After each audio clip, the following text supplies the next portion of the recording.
Hello everyone, this is Amit Pandey from Infinity Tutorials और आज हम समझेंगे यूक्लिड डिवीजन्स को। आज हम समझेंगे Euclid division lemma, Euclid division algorithm का एग्जैक्टली वर्क क्या है।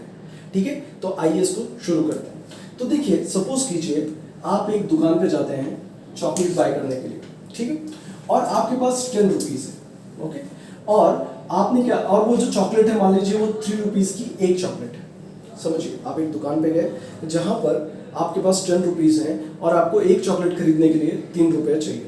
तो आपने सोचा कि मैं कितनी चॉकलेट ले पाऊंगा, तो आपने इसको डिवाइड किया, तो आपको आंसर मिला 3 3 9 एंड आंसर इज 1। करेक्ट। आपको ये पता चला कि मैं क्या कर सकता हूँ, मैं 3 चॉकलेट खरीद सकता हूँ, मैं 10 रुपये में 3 चॉकलेट खरीद सकता हूँ और मेरा 1 रुपया रिमाइंडर, 1 रुपया मेरे पास बच भी जाएगा। समझ में? अब जरा सोचो, ये जो 1 रुपया बच गया है ये क्यों बचा? क्योंकि इसके अगर समझो ये क्या था, मैं एक चॉकलेट लेने के लिए इतना काफ़ी नहीं था, आपको 2 रुपया और चाहिए इसमें, राइट, इसीलिए बच गया। तो क्या मैं यहाँ पे ये कह सकता हूँ, क्या मैं, अगर मैं इसको देखो, इसको आप रिमाइंडर कहते हो, क्या कहते हो इसको आप? रिमाइंडर। इसको आप बोलते हो डिवाइजर। ये जो पार्ट है इसको कहते हैं डिविडेंड, और ये जो ऊपर है इसको कहते हो आप क्वोशिएंट। आप इतना याद रखो। अब यहाँ पर मैं ये हमेशा कह सकता हूँ ना कि मेरा जो रिमाइंडर होगा, मेरा जो रिमाइंडर होगा वो क्या होगा, वो क्या होगा, वो हमेशा किससे छोटा होगा? डी से छोटा होगा। समझो, आपको 3 रुपए की एक चॉकलेट मिल रही थी, राइट, तो ये आपका क्या होगा, हमेशा जो डिवाइजर होगा वो क्या होगा? बड़ा होगा रिमाइंडर से। क्यों? अरे क्योंकि अगर रिमाइंडर इतना बड़ा होता ही, अगर वो डिवाइजर के बराबर होता तो उसमें एक और चॉकलेट आ जाती। मेरी बात फिर से समझो। देखो, तुम क्या करने गए, तुम्हारे पास 10 रुपए थे, तुम चॉकलेट लेने गए जो 3 रुपए की एक मिलती थी, तो तुम्हें पता चला तुम 3 ही चॉकलेट ले सकते हो और तुम्हारे पास 1 रुपया बच गया। देखो, ये 1 रुपया इसलिए बचा क्योंकि इस 1 रुपये में चॉकलेट नहीं आएगी, चॉकलेट के लिए 3 रुपये चाहिए। समझ में आया? कम से कम कितना चाहिए? 3 रुपये। ये जो रिमाइंडर आया है ये बचा हुआ है, ये 3 से छोटा था। अरे ये 3 से क्या था? छोटा था। तो हर सिचुएशन में जब भी आप डिवीजन करोगे तो एक बात याद रखना कि आपका जो ये रिमाइंडर है, जो आपका रिमाइंडर है वो हमेशा किससे छोटा होगा? आपके डिवाइजर से छोटा होगा। क्योंकि अगर रिमाइंडर डिवाइजर के जरा सा भी बराबर होता तो एक और चॉकलेट आ जाती। अगर वो 3 रुपए के बराबर हो सकता तो एक और चॉकलेट आ जाती। इसलिए आपका जो क्या होगा, डिवाइजर क्या होगा? हमेशा बड़ा होगा। आपका रिमाइंडर क्या हो सकता है? आपका रिमाइंडर 0 भी हो सकता है। हो सकता है कि आप अज्यूम करो आप 9 रुपीज लेके जाते तो यहाँ पे 0 आ जाता, 3 3 9, बात खत्म हो जाती। तो आपका ये 0 भी हो सकता है और 0 से बड़ा हो सकता है, पर किससे छोटा होगा? हमेशा डिवाइजर से छोटा होगा। आई होप आपको ये पहला रूल है जो आपको ध्यान देना है। ये हमेशा हर, जब भी आप किसी 2 नंबर को डिवाइड करोगे तो ये रूल हमेशा फॉलो होगा। दिस सेकंड रूल, हमें पता है, हमने बचपन से सिखाया है कि जो हमारा डिविडेंड है ये बराबर होता है divisor into quotient plus remainder के। Divisor into quotient plus remainder के। चलो चेक करके देखते हैं, हमारा डिवाइजर कितना है? 3, क्वोशिएंट कितना है? 3, और रिमाइंडर कितना है? 1। 3 3 9 प्लस 1 इज 10, राइट। देखो, आपके डिविडेंड के हमेशा बराबर आएगा। यहां तक तो कॉन्सेप्ट क्लियर है, यहां तक तो चीजें समझ गई। पर अब और समझने की कोशिश करते हैं कि ये चीजें एग्जैक्टली काम कैसे करती हैं, ये कैसे वर्क करती हैं। तो उसके लिए नंबर ले लेते हैं उसको समझने के लिए। तो सपोज करो आपके पास एक ब्लॉक है, ओके, एक ब्लॉक बनाते हैं हम। मान लो ये ब्लॉक है 26 का। किसका है? 26 का। या फिर अज्यूम कर दो ये ब्लॉक है 28 का, और जो दूसरा ब्लॉक है यहाँ पर वो ब्लॉक है 6 का। ओके, आपके पास ये 2 ब्लॉक हैं। अब मैं आपको यूक्लिड डिवीजन एल्गोरिथम प्रॉपर्ली समझा रहा हूँ। समझ में? ये इसको यूक्लिड डिवीजन आप लेमा कह सकते हो, एक लेमा है। इसको और भी अगर हम ऐसे करते जाएं तो क्या हो जाएगा? यूक्लिड डिवीजन एल्गोरिथम बन जाएगा। अगर हम इसको रिपीट करते जाएंगे इसके आगे आगे दिखाता हूँ मैं आपको यहाँ पर। तो समझो आपके पास ये 2 ब्लॉक है, एक 28 का है, एक 6 का। ठीक है, अब आपके पास मैं आपको एक कॉमन, इससे हम क्या समझो, देखो यूक्लिड डिवीजन किस काम में आता है? ये HCF ढूंढने के काम में आता है ना? किस काम में आता है बोलो? HCF ढूंढने के काम में आता है। देखो HCF भी क्या होता है, आपको एंड में इसको पढ़ाते मैं आपको और अच्छे से बताऊंगा HCF भी क्या होता है। अगर आपको नहीं पता है तो मैं आपको बताऊंगा। तो पहले समझते हैं यूक्लिड डिवीजन काम कैसे करता है। अब समझ लो, आपके पास ये 28 का एक ब्लॉक है और ये 6 का एक ब्लॉक है, और आप ये सोचते हो कि मुझे क्या करना है, मुझे कोई एक ही नंबर से इन दोनों ब्लॉक्स को क्या करना है? फिट करना है। जैसे कि अज्यूम करो, आप क्या कर लो, एक ब्लॉक ले लो, वन का ब्लॉक ले लो, और 1 1 1 1 1 1 ऐसे रखोगे तो 28 1 हो जाएंगे, और यहाँ पे 1 1 1 1 ऐसे 6 1 हो जाएंगे। यानी कि मैं ये बोल सकता हूँ कि इन दोनों ब्लॉक को मैं फिट कर सकता हूँ 1 के ब्लॉक से, दोनों ब्लॉक 1 के ब्लॉक से फिट हो जाएंगे। पर क्या इससे बड़ा कोई ब्लॉक हो सकता है? क्या ऐसा कोई नंबर हो सकता है जिससे दोनों को फिट किया जा सके? और अगर ऐसा है, ऐसा कोई नंबर है तो हम ढूंढेंगे कैसे? ऐसा कोई नंबर है तो हम ढूंढेंगे कैसे? तो we can find by using Euclid division method, Euclid division algorithm. देखो कैसे काम करता है। समझो हमें 1 तो हमें पता ही है, हमें इससे भी बड़ा कोई नंबर चाहिए तो हम कैसे ढूंढ सकते हैं? तो दोस्तों हम यहाँ पे क्या करेंगे, सबसे पहले हम सोचेंगे कि यार 28 को तो फिल करना ही है मुझे और 6 को फिल करना है, तो किसी तीसरे नंबर को इन्वॉल्व करने से अच्छा है क्यों ना हम 6 से इसे फिल करने की कोशिश करें। देखो मैं 6 से फिल करने की बात क्यों कर रहा हूँ, क्योंकि 6 इससे फिल तो हो ही जाएगा, 6 अपने आप से तो फिल हो ही जाएगा, और 28 को फिल करके देखते हैं कि वो होता है कि नहीं। अब अगर किसी चीज को फिल करना है तो डिवाइड करके देख लेते हैं, है ना। तो हम किससे फिल करने की बात कर रहे हैं? 6 से फिल करने की बात कर रहे हैं, तो हम किससे डिवाइड करेंगे? 6 से डिवाइड करेंगे। किसको डिवाइड करेंगे? 28 को डिवाइड करेंगे। ओके, तो चलो 6 4 से कितना हो गया बोलो?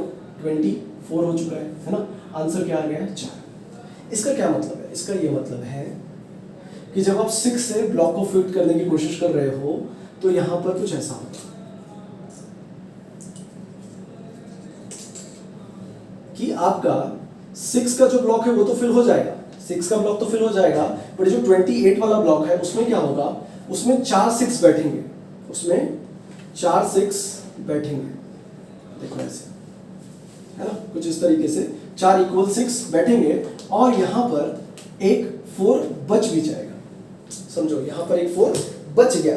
मैं क्या सोच रहा था कि यार ये 6 से तो फिल हो ही गया नीचे वाला, ये भी सब 6 से फिल हो जाता तो मेरा काम हो जाता, मुझे वो कॉमन नंबर मिल जाता, बट नहीं, यहाँ पर 4 फिर डिस्टर्ब कर रहा है। अब हमें कोई दूसरा नंबर ढूंढना पड़ेगा जिससे क्या हो सके, ये 6 तो फिल हो सके, ये 4 भी फिल हो सके। समझो तुम्हें क्या करना है, कोई वो नंबर ढूंढना है जिससे तुम्हारा 6 तो फिल हो जाए, 4 भी फिल हो जाए। अरे ये 6 फिल हो गया तो ये भी हो जाएगा, और ये 4 भी फिल करना है, ऐसा कोई नंबर। तो जिस तरीके से हमने यहाँ सोचा था कि यार 28 है और 6 है, और हम किसी तीसरे नंबर को इन्वॉल्व करने से अच्छा हमने 6 से कर दिया था, क्यों ना हम, जब हमारे पास 6 और 4 की चॉइस है, जब हमारे पास 6 और 4 की चॉइस है और कोई तीसरा नंबर हम ले सकते हैं, बट क्यों ले, क्यों और इसको कॉम्प्लिकेट करें? हम क्या सोचते हैं, चलो 4 से ट्राई करते हैं, कोशिश करते हैं इस 4 से इस 6 को फिल करने की।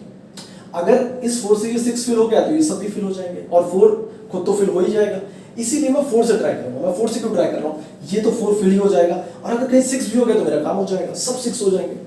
इसीलिए हम क्या करते हैं, अब 4 से डिवाइड करेंगे, बट डिवाइड करेंगे किसको? डिवाइड करेंगे किसको?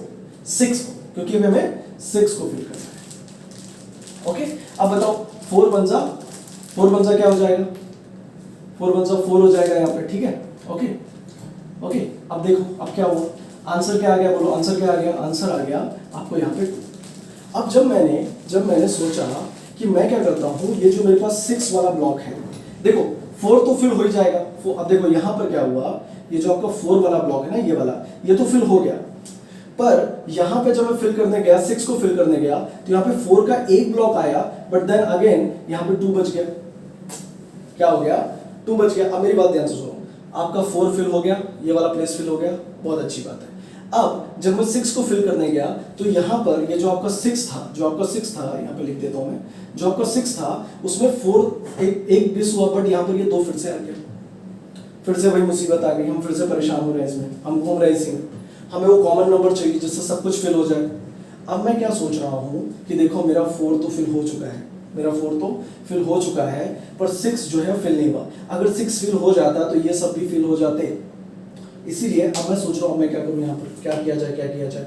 अब मेरे पास क्या ऑप्शन है कि या तो मैं 4 से तो यही इतना ही फिल हो रहा है, और अब क्या किया जाए, तो 4 और 2 में आपके पास 2 ऑप्शन है, या तो आप 4 से फिल करो, 4 से तो जितना हो सकता तो हो सके। अब आपके पास क्या बचा है? 2, या तो आप कोई नया नंबर दो।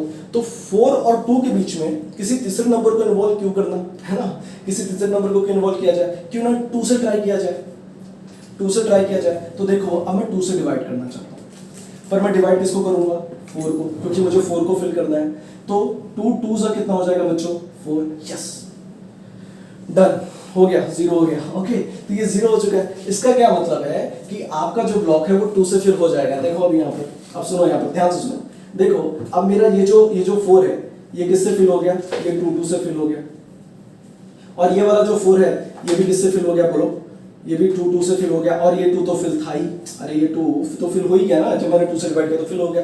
अब अगर ये 2 से फिल है मतलब ये जो पूरा 6 वाला बार है इसको किससे फिल किया जा सकता था, 2 से फिल किया जा सकता था, ये देखो है ना। अब अगर ये 2 से फिल हो चुका है तो ये भी 2 से फिल हो जाएगा, ये देखो है ना, ये सब क्या हो जाएगा 2 से फिल हो जाएंगे सारे के सारे, और ये 4 भी क्या हो जाएगा 2 से फिल हो जाएगा।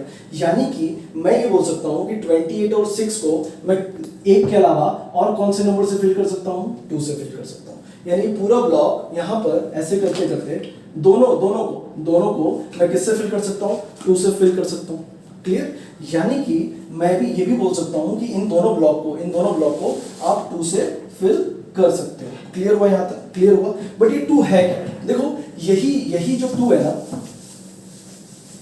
ये जो 2 है बच्चों, यही जो 2 है ना, यही आपका HCF है, किसका 6 और 28 का जो HCF है वो है 2।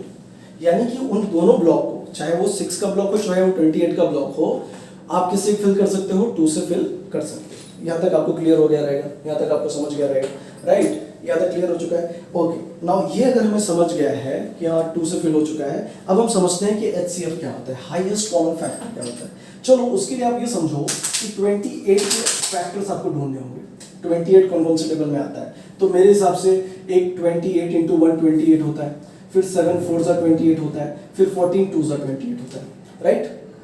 ओके, और कोई नंबर ढूंढते हैं, जैसे 6 का भी ढूंढ लो। 6 से क्या होता है, 2 3 होता है, 6 इंटू 1 होता है, बस, और कोई नंबर नहीं होता, राइट। तो इनके जो फैक्टर हैं 28 के जो फैक्टर हैं वो क्या क्या है, 1 इंटू 2 इंटू 4 इंटू 7, ओके, या एंड इंटू 28, ठीक है। 6 के कौन कौन से फैक्टर है बोलो, 1 इंटू 3 इंटू 2 इंटू 6, करेक्ट।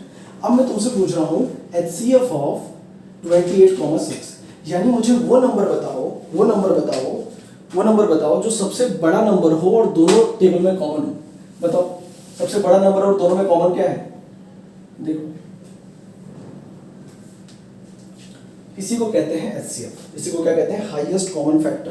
दोनों के मल्टीपल में सबसे बड़ा नंबर कौन सा है जो दोनों में कॉमन है, that is called HCF। I hope आपको यहाँ तक समझ गया होगा। देखो बेसिकली जो मैंने ब्लॉक वाला एग्जांपल दिया वो मैं आपको यहाँ पर ये समझाने की कोशिश कर रहा था कि उन दोनों ब्लॉक को कौन से कॉमन नंबर से, कौन सा वो हाईएस्ट कॉमन फैक्टर है जिससे आप उन दोनों को फिल कर सकते हो।